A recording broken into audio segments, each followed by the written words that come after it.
सातवर ग्रुपचे संस्थापक जे आहेत ते मूळ ग्रामीण भागातले, त्यांच्यावरती आता आपण सुरुवातीला बोललो.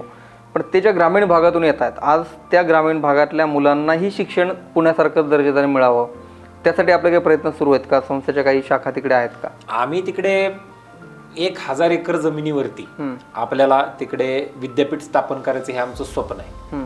ते नक्कीच लवकर त्या ठिकाणी होईल. आता तिकडे एक शाळा आणि एक कॉलेज आपण चालू केलंय.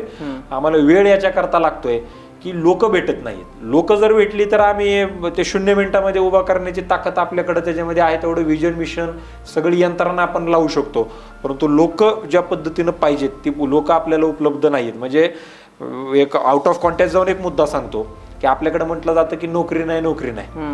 मी स्वतः गेल्या वर्षी 8-9 ऍड्स काढल्यात.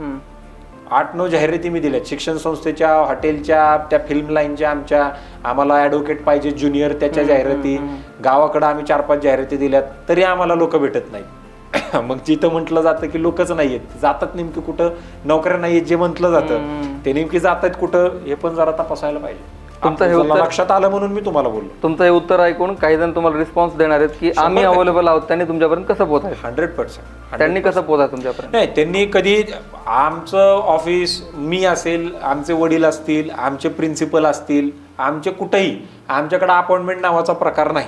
आम्ही ऑफिसला गेलो की दरबार चालू, ऑफिसमधून उठलो की ऑफिस बंद. आम्हाला तुम्ही कधी येऊन भेटू शकता. आमचे सगळीकडे सोशल मीडिया अकाउंट्स आहेत, त्याच्यावरती तुम्ही डायरेक्ट मेसेजेस करा. ते डायरेक्ट मेसेजेस आमच्यापर्यंत येतात. तुम्ही डायरेक्ट आम्हाला फोन करू शकता. येऊन कधीही तुम्ही भेटू शकता. 101% 24x7 आम्ही अवेलेबल आहे.